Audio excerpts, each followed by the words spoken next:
പിറവിലേക്ക് സ്വാഗതം. ദൈവവിളിക്ക് യഥാവിധം ഉത്തരം നൽകാതിരുന്നാൽ ദൈവനീതിയെ എതിർക്കുകയായിരിക്കും ഞാൻ ചെയ്യുക. വിശുദ്ധ ജോൺ ബ്രിട്ടോയുടെ ഈ വാക്കുകൾ ശ്രവിച്ചുകൊണ്ട് നമുക്ക് നിറവ് ആരംഭിക്കാം. ഡെന്നി ആലപിക്കുന്ന ഗാനമാണ് ആദ്യം.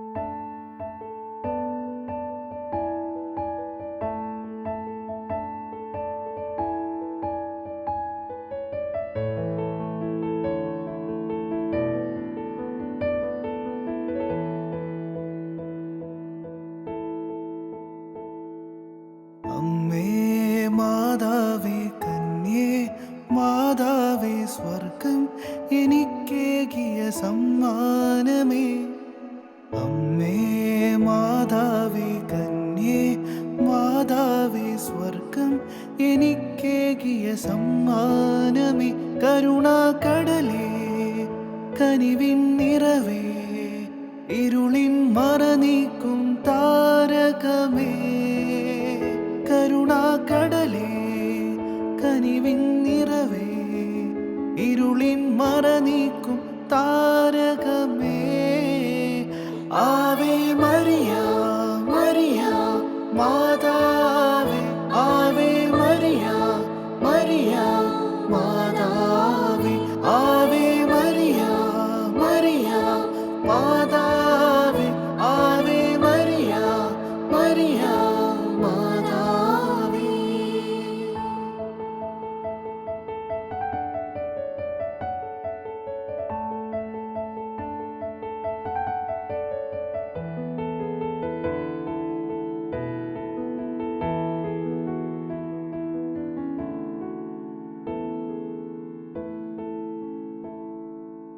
അമ്മേ നിൻ വിശ്വാസത്തിൻ ആഴം കണ്ട ദൂതൻ മധ്യേ, അമ്മേ നിൻ മാധ്യസ്ഥത്തിൻ ശക്തി കണ്ട കാനായിൽ, അമ്മേ നിൻ വിശ്വാസത്തിൻ ആഴം കണ്ട ദൂതൻ മധ്യേ, അമ്മേ നിൻ മാധ്യസ്ഥത്തിൻ ശക്തി കണ്ട കാനായി, കരുണാകടലേ കനിവിൻ നിറവേ, ഇരുളിൻ മറനീക്കും താരകമേ.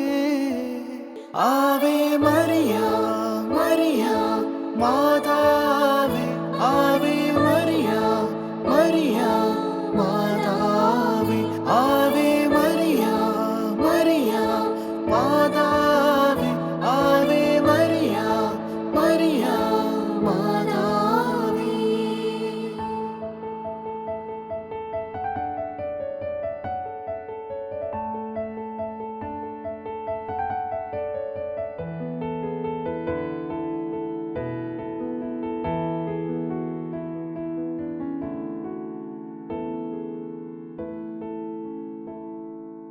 അമ്മേ നിൻ സഹനച്ചൂടിൻ കാഠിന്യം കണ്ട കാൽവരിയിൽ, അമ്മേ നിൻ അഭിഷേകത്തിൻ അഗ്നി കണ്ട സെഹിയോനിൽ, അമ്മേ നിൻ സഹനച്ചൂടിൻ കാഠിന്യം കണ്ട കാൽവരിയിൽ, അമ്മേ നിൻ അഭിഷേകത്തിൻ അഗ്നി കണ്ട സെഹിയോനിൽ, അമ്മേ മാതാവേ കന്യേ, മാതാവേ സ്വർഗം എനിക്കേകിയ സമ്മാനമേ, അമ്മേ മാതാവേ കന്യേ, മാതാവേ സ്വർഗം എനിക്കേകിയ സമ്മാനമേ,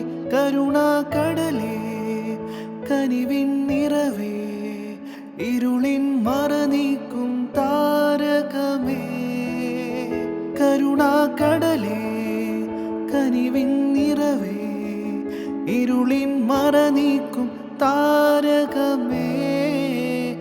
ആവേ മരിയ മരിയ മാതാവേ, ആവേ മരിയ മരിയ മാതാവേ, ആവേ മരിയ മരിയ മാതാവേ, ആവേ മരിയ മരിയ മാതാവേ.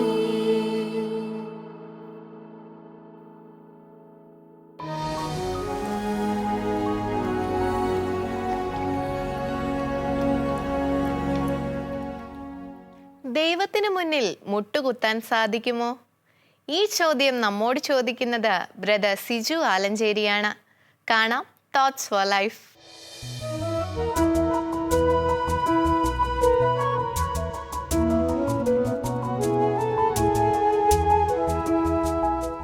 ദൈവത്തിൻ്റെ മുൻപിൽ മുട്ടുകുത്തുന്നവനെ ദൈവം ഉയർത്തുക തന്നെ ചെയ്യും. എബ്രഹാം ലിങ്കൻ്റെ വളരെ പ്രശസ്തമായ ഒരു വാചകമാണിത്. ഒരുപക്ഷെ സ്വന്തം അനുഭവത്തിൽ നിന്ന് പോലും അദ്ദേഹം അനുഭവത്തിൽ നിന്ന് ആധികാരികമായിട്ട് പറഞ്ഞ ഒരു കമൻ്റായിട്ടാണ് എനിക്ക് തോന്നുക. നമുക്കെല്ലാം അറിയാം, ഇതുപോലെ പരാജയപ്പെട്ട ഒരു മനുഷ്യൻ ചരിത്രത്തിലില്ല. തൊട്ടതെല്ലാം പരാജയം. അദ്ദേഹത്തിൻ്റെ ജീവിതത്തെക്കുറിച്ച് പഠിക്കുമ്പോൾ നമുക്ക് മനസ്സിലാവുന്ന കാര്യം, പരാജയത്തിൻ്റെ ആ വലിയ കയ്പുനീര്, പരാജയങ്ങളുടെ ദുരന്തം പേറിയ ഒരു ജീവിതമാണ്. പക്ഷെ തൻ്റെ ആ ഒരു ആത്മവിശ്വാസം, അതിന് കാരണമായ ദൈവാനുഗ്രഹം, അതിൻ്റെ ആ ഒരു മറ പിടിച്ചുകൊണ്ട്, ആ ഒരു വലിയ യാഥാർത്ഥ്യം അംഗീകരിച്ചുകൊണ്ട് അദ്ദേഹം ലോകത്തോട് പറഞ്ഞു, ദൈവത്തിൻ്റെ മുൻപിൽ എന്നെ കണ്ടുപഠിച്ചു, എൻ്റെ ജീവിതം കണ്ടുപഠിച്ചു, ദൈവത്തിൻ്റെ മുൻപിൽ മുട്ടുമടക്കുന്നവനെ ദൈവം ഉയർത്തുക തന്നെ ചെയ്യും. ഏതാണ്ട് യാക്കോബ് ശ്ലീഹായുടെ ലേഖനത്തിൽ നമ്മൾ വായിക്കുന്ന ദൈവത്തിൻ്റെ വചനത്തിൻ്റെ മറ്റൊരു വേർഷനാണ്, ദൈവത്തോട് നിങ്ങൾ ചേർന്ന് നിൽക്കുവിൻ, ദൈവം നിങ്ങളോടും ചേർന്ന് നിൽക്കും. പ്രിയപ്പെട്ടവരെ, ദൈവത്തോട് ചേർന്ന് നിൽക്കുക, ദൈവം നിങ്ങളോടും ചേർന്ന് നിൽക്കും. എത്രമാത്രം പരാജയത്തിൽ, എത്രമാത്രം പതറിപ്പോയ ജീവിതമാണെങ്കിലും ദൈവം അത് അത്ഭുതകരമായിട്ട് കരം പിടിച്ചുയർത്തും എന്നുള്ളത് വസ്തുതയാണ്, യാഥാർത്ഥ്യമാണ്, വിശ്വസനീയമായ ഒരു സത്യമാണ്. ഈ സത്യമാണ് ഡോക്ടർ APJ അബ്ദുൽ കലാം തൻ്റെ ജീവിതത്തിൽ കൂടി നിശബ്ദമായി, വലിയ വിപ്ലവാത്മകരമായ, വലിയ കൊട്ടിഘോഷിക്കുന്ന, വലിയ മുഴങ്ങുന്ന ശബ്ദമൊന്നുമില്ലാതിരുന്നിട്ടും പതിഞ്ഞ സ്വരത്തിൽ ഈ ലോകത്തോട് വിളിച്ചു പറഞ്ഞത് സ്വന്തം ജീവിതാനുഭവങ്ങളാണ്. അദ്ദേഹം കുറിച്ചു വച്ചിട്ടുണ്ട്, എല്ലാ മനുഷ്യരുടെയും ഉള്ളിൽ ഒരു സ്പിരിച്വൽ സ്പാർക്കുണ്ട്, ഡിവൈൻ സ്പാർക്കുണ്ട്, ദൈവീകതയുടെ ഒരു തരിയുണ്ട്, ഒരു പൊരിയുണ്ട്, ഒരു സ്പാർക്ക്.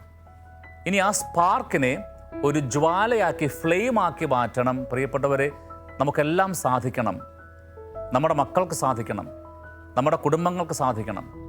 എല്ലാ കുടുംബത്തിലും, എല്ലാ വ്യക്തികളുടെയും ഉള്ളിൽ ഒരു സ്പിരിച്വൽ സ്പാർക്കുണ്ട്, ദൈവീകതയുടെ, ദൈവീക അംശത്തിൻ്റെ ഒരു വലിയ സ്പാർക്കുണ്ട്, തരിയുണ്ട്, പൊരിയുണ്ട്. നമുക്കറിയാം, ഒരു കമ്പിത്തിരി അല്ലേ, ഒരു കമ്പിത്തിരിയുടെ സ്പാർക്ക്, ഒരു തരി, അതിനെ ഒരു വലിയ പൂത്തിരിയാക്കി, ഒരു വലിയ ഫ്ലെയിമാക്കി, ജ്വാലയാക്കി മാറ്റണം. അത് മാറ്റാൻ പറ്റും. പ്രിയപ്പെട്ട മാതാപിതാക്കന്മാർ, മക്കൾക്ക് കൊടുക്കാവുന്ന ഒരു വലിയ സമ്പത്താണത്. പ്രത്യേകിച്ചും യങ് കപ്പിൾസിന് നിങ്ങളുടെ കുടുംബജീവിതം ആരംഭിക്കുമ്പോൾ നിങ്ങൾക്ക് എടുക്കാവുന്ന ഏറ്റവും വലിയ ഒരു തീരുമാനമാണ് ദൈവത്തോട് ചേർന്ന് നിൽക്കുന്ന ഒരു കുടുംബം, ദൈവത്തിൻ്റെ മുൻപിൽ മുട്ടുമടക്കുന്ന ഒരു കുടുംബം.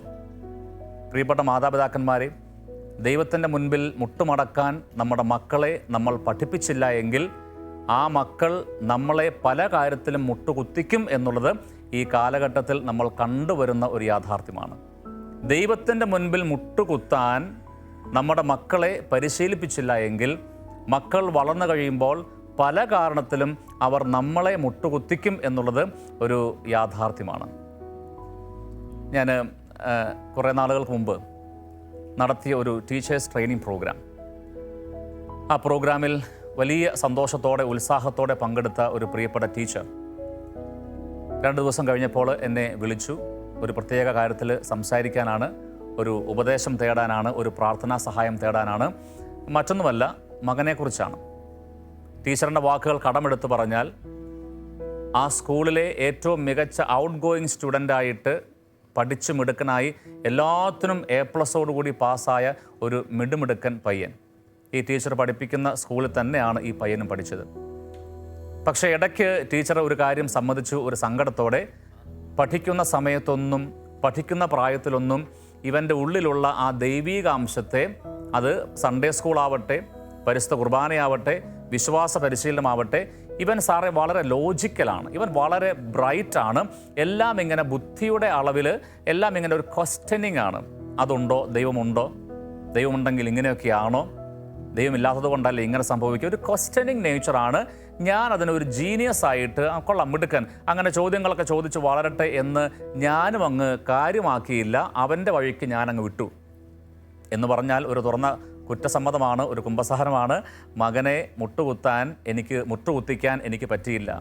ദൈവത്തിൻ്റെ മുൻപിൽ ചെറിയ പ്രായത്തിൽ മകനെ മുട്ടുകുത്തിക്കാൻ അവൻ്റെ ഉള്ളിലുള്ള കണക്കും സയൻസും ഒക്കെ പഠിച്ചുപോയി. A+B² ഫിസിക്സിൻ്റെ ക്വാണ്ടം തിയറിയും ഒക്കെ ചെറുക്കൻ വളരെ മനോഹരമായിട്ട് പഠിച്ചു, A+ കിട്ടിയിട്ടുണ്ട്. പക്ഷേ ഈ അബ്ദുൽ കലാംജി പറഞ്ഞ, എബ്രഹാം ലിങ്കൻ പറഞ്ഞ, ദൈവത്തിൻ്റെ വചനത്തിൽ നമ്മൾ എപ്പോഴും കാണുന്ന ദൈവത്തെ തേടാത്ത മനസ്സ് സ്വതേ ഭോഷമാണ്, ദൈവഭക്തി ഇല്ലാത്തവൻ്റെ പ്രത്യാശ നശിച്ചതാണ്. വചനം ഓർപ്പിക്കുന്നില്ലേ?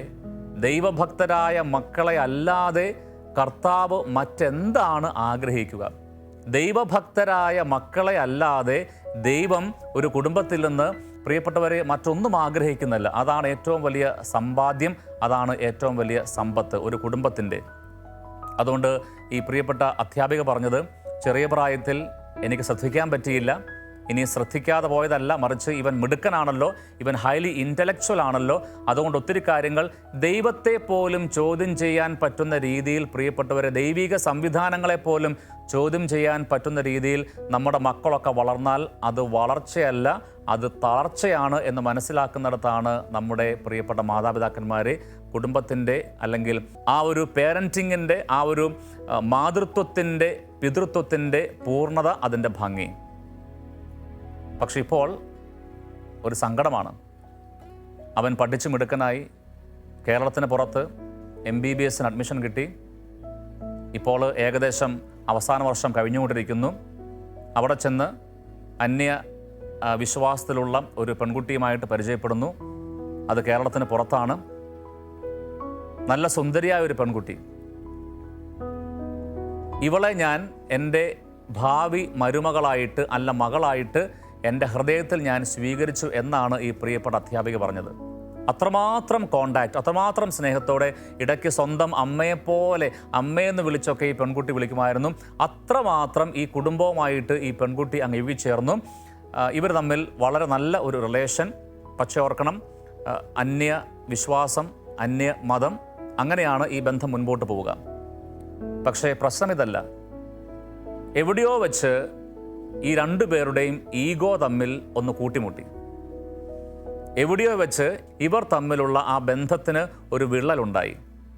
ഞാൻ അത് ചില കാര്യങ്ങൾ പറഞ്ഞ് അതിലേക്ക് വരികയാണ്. ടീച്ചർ പറഞ്ഞ കാര്യമനുസരിച്ച് ഇന്ന് ആ പെൺകുട്ടി ഇടയ്ക്കിടയ്ക്ക് ഈ ടീച്ചറിന് അമ്മയെന്ന് വിളിച്ചിരുന്ന, അമ്മയെപ്പോലെ കരുതിയിരുന്ന ആ ടീച്ചറിന് ഇപ്പോൾ അയക്കുന്ന മെസ്സേജുകളെല്ലാം ഒരുപാട് ഡിപ്രഷൻ്റെ മെസ്സേജുകളാണ്. എനിക്ക് ലോകത്താരുമില്ല, അങ്ങയുടെ പ്രിയപ്പെട്ട മകൻ പോലും എന്നെ ചതിച്ചു, ഇത്രമാത്രം ഞാൻ തിരസ്കൃതനാവാൻ, ഇത്രമാത്രം ഞാൻ വെറുക്കപ്പെട്ടവളാകുവാൻ ഞാൻ എന്താണ് തെറ്റ് ചെയ്തത്? അതുകൊണ്ട് ഇനി നമ്മൾ തമ്മിൽ കാണുമോ എന്നറിഞ്ഞുകൂടാ.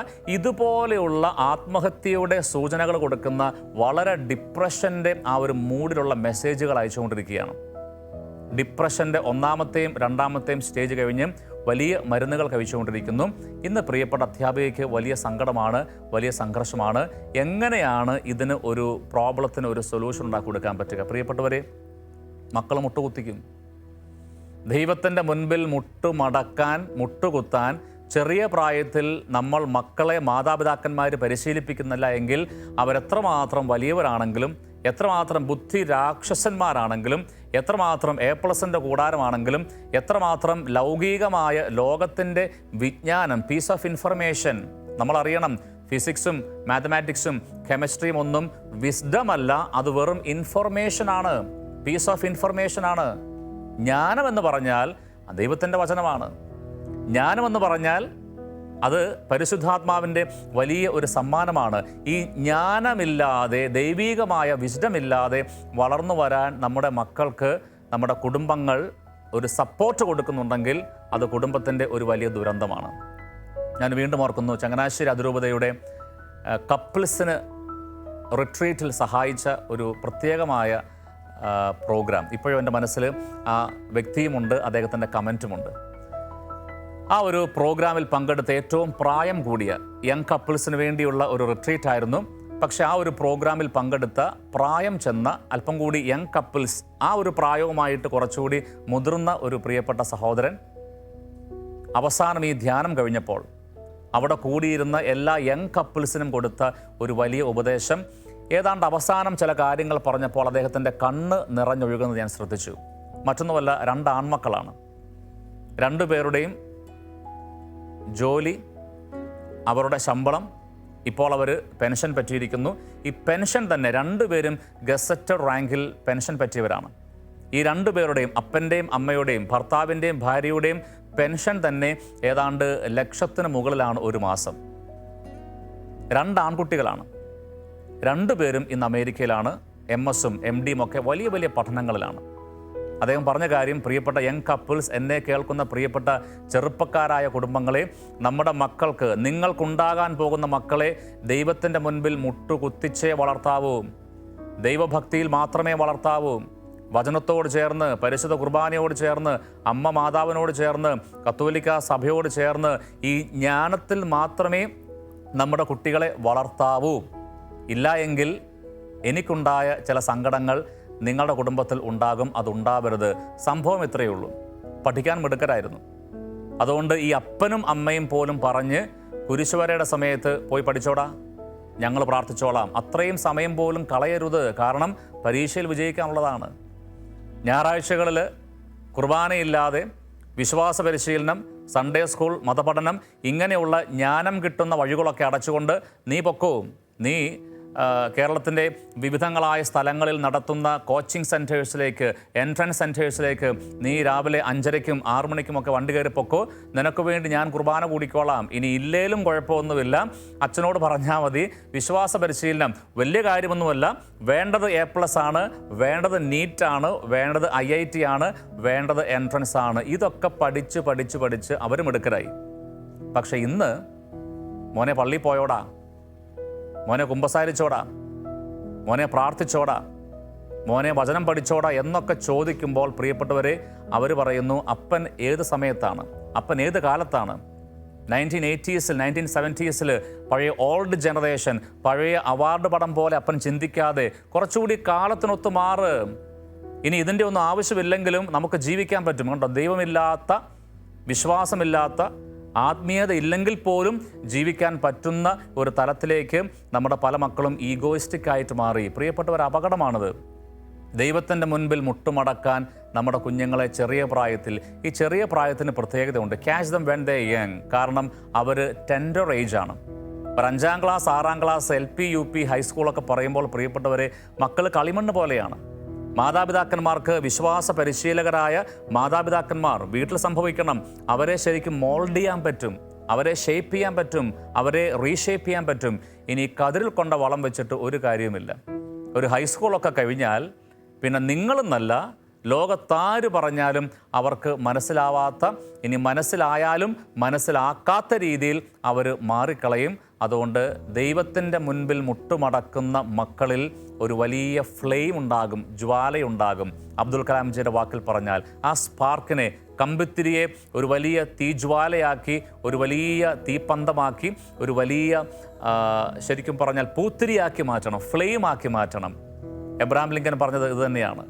ദൈവത്തിൻ്റെ മുൻപിൽ മുട്ടുമടക്കുന്ന മക്കൾ, പ്രിയപ്പെട്ട മാതാപിതാക്കന്മാരെ, നിങ്ങൾ ചങ്കിൽ കുറിച്ചിട്ടുകൊള്ളുക. അവരെ ദൈവം ഉയർത്തും, അവരെ ദൈവം വളർത്തും. കാരണം അവരെ വളർത്തേണ്ടത്, അവരെ ഉയർത്തേണ്ടത് ദൈവത്തിൻ്റെ റെസ്പോൺസിബിലിറ്റിയാണ്, സ്വർഗത്തിൻ്റെ കടമയാണ്. May God bless you. Thank you very much.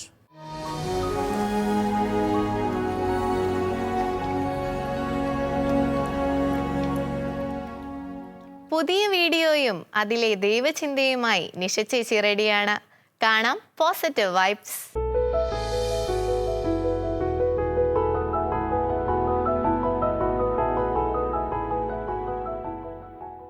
Positive വൈബ്സിലേക്ക് സ്വാഗതം. സൗഹൃദങ്ങൾ ഏറ്റവും മനോഹരമായിരിക്കുന്നത് നമ്മുടെ കുട്ടിക്കാലത്താണ്. മുതിർന്നാലും അതിൻ്റെ മാധുര്യം നമ്മുടെ മനസ്സുകളിൽ നിന്ന് മായാറില്ല. അത്തരത്തിൽ മനോഹരമായൊരു സൗഹൃദത്തിൻ്റെ കഥ നമുക്ക് കാണാം.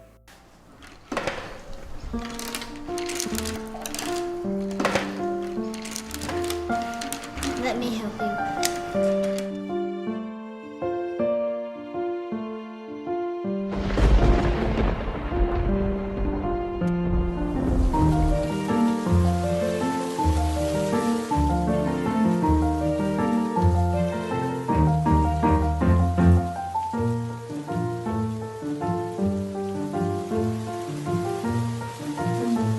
Hold this.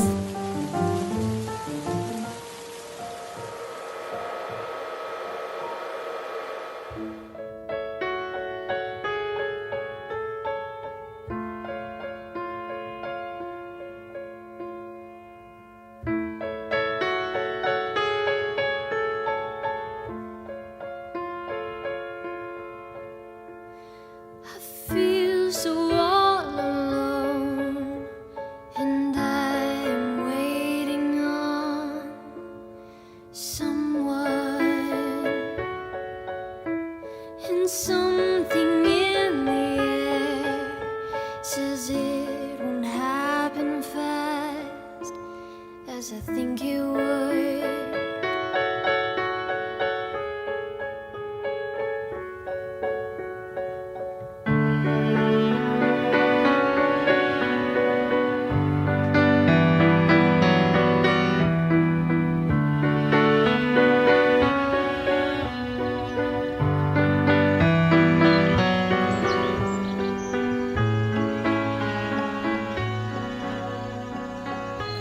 Hello.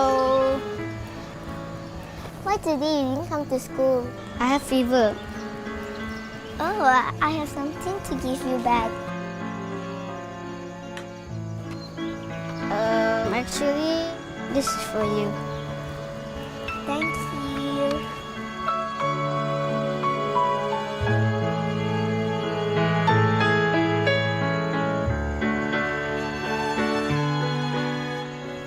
What is this? 1, 2, 3. No.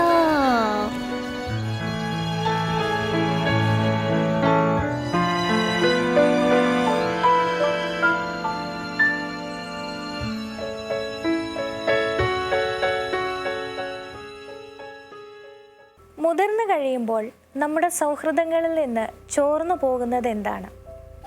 ബാല്യങ്ങളിലെ സൗഹൃദങ്ങളെ ഇത്രമേൽ സുന്ദരമാക്കിയത് എന്തായിരുന്നു? പ്രതിഫലം പ്രതീക്ഷിക്കാതെ നൽകിയ ചെറിയ നന്മകളുടെ സൗന്ദര്യമായിരുന്നു അത്. കിട്ടുന്നത് ചെറിയ നന്മയാണെങ്കിലും അതിനെ വലുതായി കണ്ട് സന്തോഷിക്കുന്ന കൃതജ്ഞതയുടെ മനോഭാവമായിരുന്നു അതിൻ്റെ മറ്റൊരു സൗന്ദര്യം. മുതിരും തോറും ചെയ്യുന്ന നന്മകൾക്ക് നമ്മൾ കണക്കുകൾ വെച്ചു തുടങ്ങി, പ്രതിഫലം പ്രതീക്ഷിച്ചു തുടങ്ങി, കിട്ടുന്നത് പോരാ എന്ന് ചിന്തിച്ചു തുടങ്ങി. അവിടെയാണ് നമ്മുടെ സൗഹൃദങ്ങളിലെ നിഷ്കളങ്കത നമുക്ക് നഷ്ടപ്പെട്ടു തുടങ്ങിയത്. ഒരു മിഠായി, ഒരു കളർ പെൻസിൽ, തോളിൽ കൈയിട്ടുള്ള ഒരു നടത്തം, ഇതൊക്കെ മതിയായിരുന്നു നമ്മുടെ മനസ്സുകളെ സന്തോഷിപ്പിക്കാൻ. എന്നാൽ മുതിരും തോറും നമുക്ക് കിട്ടുന്നതൊന്നും പോരാ എന്നും കൊടുത്തതൊക്കെ വലുതാണ് എന്നും കണക്ക് വയ്ക്കാൻ തുടങ്ങിയപ്പോഴാണ് നമ്മുടെ സൗഹൃദങ്ങളുടെ മനോഹാരിത നഷ്ടപ്പെട്ടു തുടങ്ങിയത്. നമ്മുടെ സൗഹൃദങ്ങളെക്കുറിച്ച് ഒന്ന് പുനർവിചിന്തനം ചെയ്യാനും അതിൻ്റെ നന്മകളെ വിലമതിക്കാനും പുതുക്കാനും ഇന്നത്തെ ദിവസം നമുക്ക് സാധിക്കട്ടെ.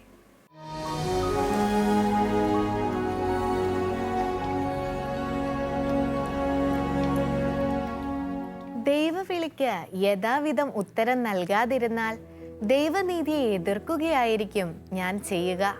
വിശുദ്ധ ജോൺ ബ്രിട്ടോയുടെ ഈ വാക്കുകൾ ഒരിക്കൽ കൂടി ഓർമ്മിപ്പിക്കുന്നു. ഇന്നത്തെ നിറവ് ഇവിടെ അവസാനിക്കുന്നു. അഭിപ്രായങ്ങൾ അറിയിക്കുമല്ലോ. അടുത്ത ദിവസം വീണ്ടും കാണുന്നതുവരെ പരസ്പരം പ്രാർത്ഥനയിൽ ഓർക്കാം. ഈശോ മിശിഹായ്ക്ക് സ്തുതിയായിരിക്കട്ടെ. അമ്മേ നിൻ വിശ്വാസത്തിൻ ആഴം കണ്ട ദൂതൻ മധ്യേ, അമ്മേ നിൻ മാധ്യസ്ഥത്തിൻ ശക്തി എത്തി കണ്ട കാനായി കരുണാക്കടലേ കനിവിൻ നിറവേ ഇരുളിൻ മറനീക്കും താരകമേ ആവേ മരിയ മരിയ മാ